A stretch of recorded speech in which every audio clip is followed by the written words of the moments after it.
Hello and welcome to the latest word on Black News with Brittany Jones. We're so excited to have you join us for our very first show. Now, this is a show where we'll provide you with an in-depth look inside Black issues and stories that aren't extensively covered by mainstream media. You'll hear from thought leaders who provide a unique perspective into the Black experience and find conversations that highlight Black excellence. On today's show, we begin with reparations for Black America. This country has shaped and formed us, and we have given to it. And we have a right to be here. We have a right to have the benefits, and we have the rights of those to acknowledge the harm that's done and begin the process of change. Right now, California is making the most headway when it comes to repaying Black folks for what was taken away during slavery. Recently, the state's Reparations Task Force voted in favor of compensation and an apology for generations of harm discriminatory policies against Black Californians. We spoke to Brown University's political science professor, Dr. Jonathan Collins, to get the latest word on the likelihood of this legislation actually passing. It has been done before on the federal level for Japanese Americans, so why not us? Let's dive into this issue. Joining me now is Dr. Jonathan Collins, political science professor from Brown University. Dr. Collins, it's so good to see you. Thank you for joining me. Brittany, thank you for having me. So again, we're talking about reparations today. Obviously, some real traction happening in the state of California, being able to get reparations for Black Americans. And I just wanted to get your thoughts on where we are in the process and where do you see this going? Well, we're in a very interesting place. California, the state of California has gained tremendous momentum. They've created this entire commission that's been studying reparations for well over a year now, and they put together what seemed like very practical, tangible proposals. And the ideas are being put in front of the governor of California, Governor Gavin Newsom. And there's a real expectation that this will turn into some deliverable action on Black reparations in California. Talk a little bit about this bill and do you see it actually being able to have the opportunity to pass? Well, the California bill is particularly interesting because there does seem to be political momentum for it to turn into something. Now, what will that be ultimately becomes, I guess, the decision of Gavin Newsom, the governor of California, and of course, the rest of the California state legislature. Now, Governor Newsom has given early signs that he is open to doing some kind of work or taking some kind of policy related action on reparations. Now you have the committee that's proposed, I think, an $800 billion allotment that would be allocated to, Black Californians. And, it's tough to see how that gets implemented, especially with fidelity. And we haven't gotten clear signs from Governor Newsom that $800 billion mark number is the number that the state of California will agree upon. And this idea of allocating, I think, over $1 million per person to Black Californians is going to be the pathway that they will go. But it does seem like whether it's a paved road or a dirt road, they're going to go somewhere on this. Do you think other states will follow? Well, I think there will be a lot of pressure created for strong Democratic Party states. And, the big question here is like how much of this is the influence of Black voters in the state of California, and particularly within the California Democratic Party. Now, if you look at California, it's very interesting from a demographic standpoint. Black people are actually overrepresented, you could argue, in California. For instance, Black Americans make up about 8% of the population for Los Angeles, yet there are multiple members of the city council, multiple Black members of the city council. They've had one of the first Black mayors in modern history who served for multiple terms in Tom Bradley.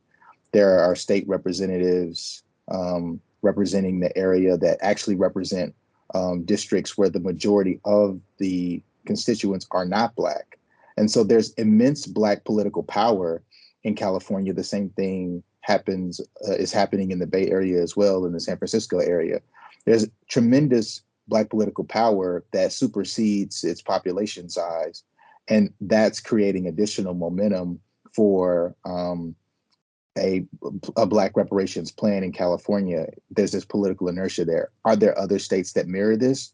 Are there other states where you can look and say, even regardless of population size, Black Americans have a particularly strong amount of political influence within the Democratic Party in that state? And I think that's going to be particularly hard to find. So I don't, California might not be something that we can replicate, but it definitely does create the opportunity for, if you were in Virginia, for instance, to put pressure on the Democratic Party there to say, hey, do you see what happened in California? We need that happening here.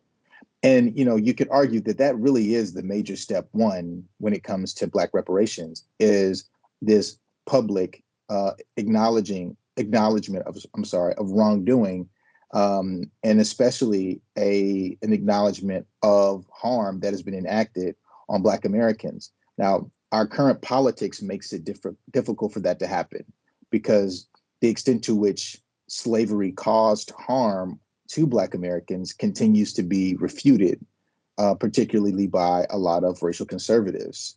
And so, like, to me, just the seemingly small step of acknowledging wrongdoing and admitting the harm is such a large step that separates this conversation from the Civil Liberties Act.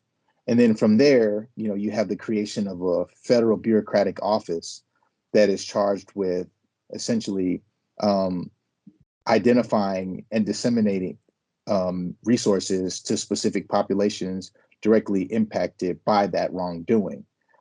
And it's just difficult to imagine there being a construction of a federal bureaucratic office specifically towards the allocation of resources to Black Americans. But that's essentially what it would take. And that was a longstanding promise that dates back to the Freedmen's Bureau that was dismantled shortly after the Reconstruction period after the Civil War.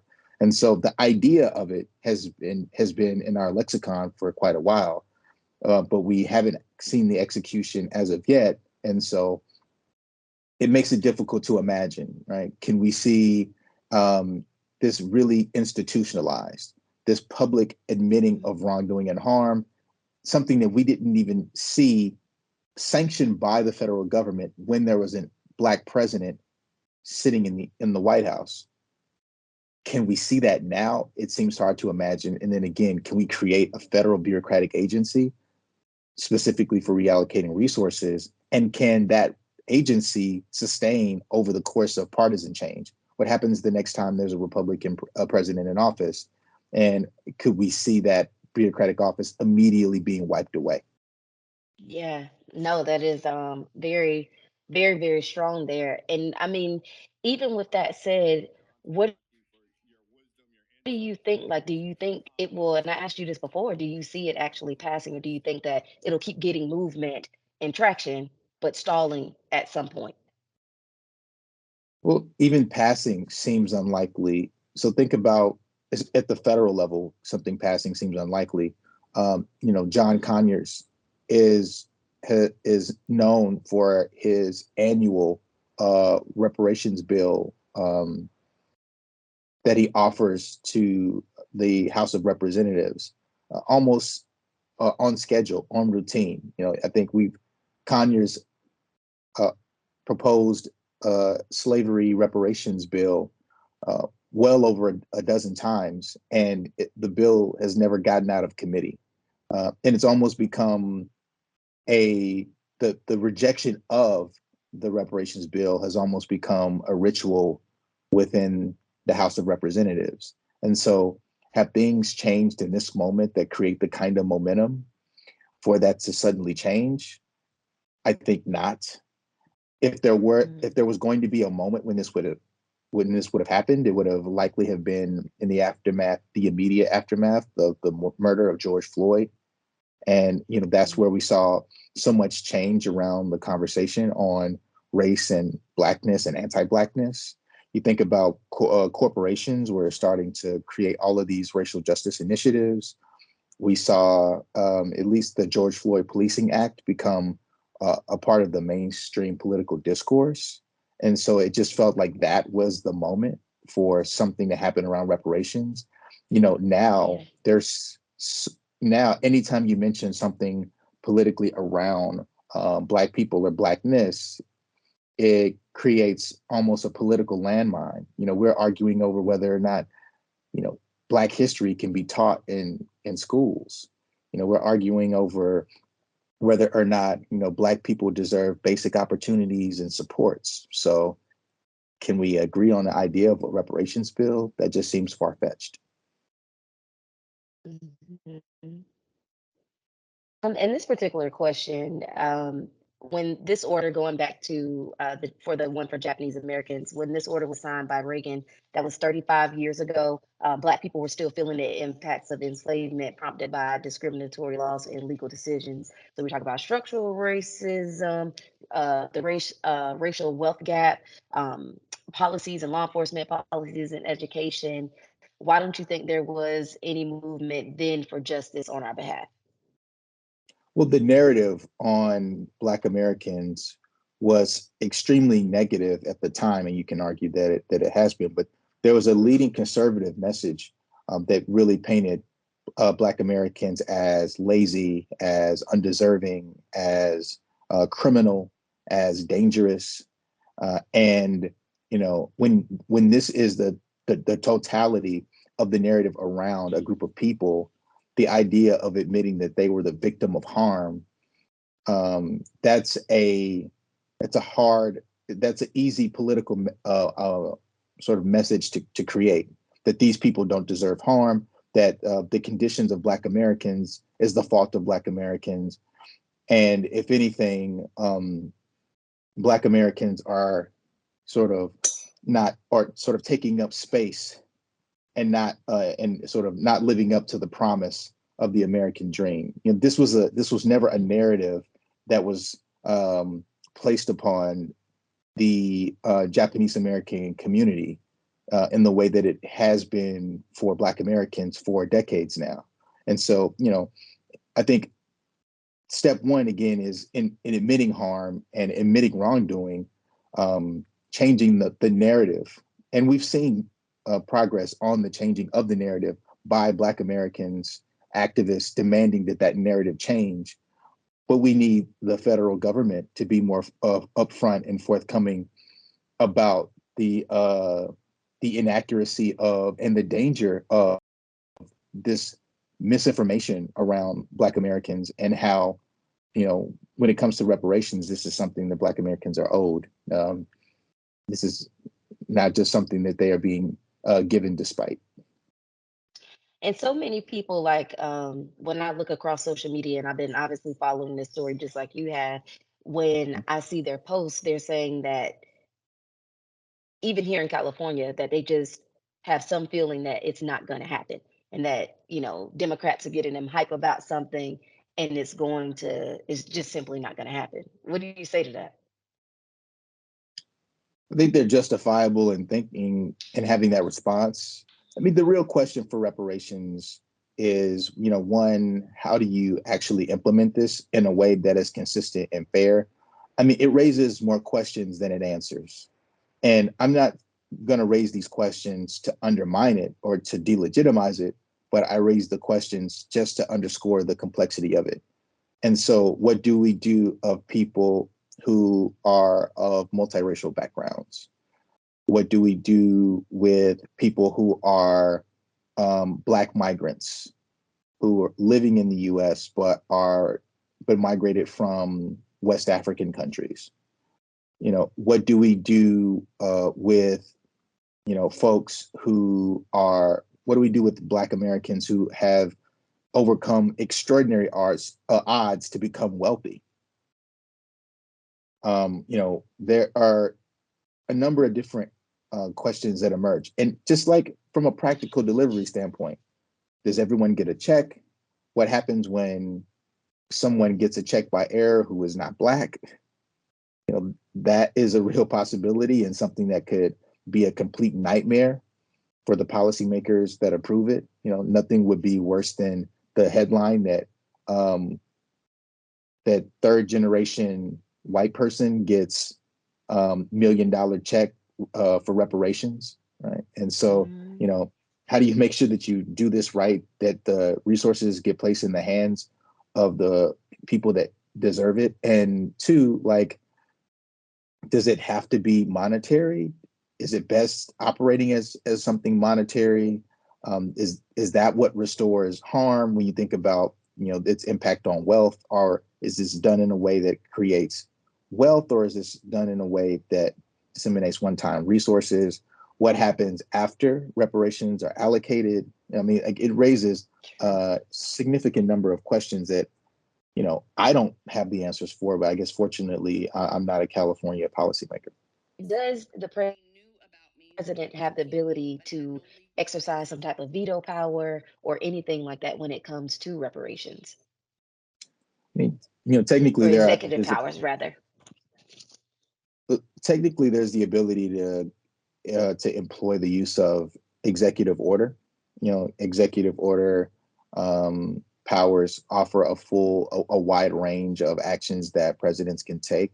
The the the the the downside of the executive order is that it tends to be more of a temporary initiative. Now, maybe you could argue that that's the right way to go for a reparations program that doesn't need to be long term.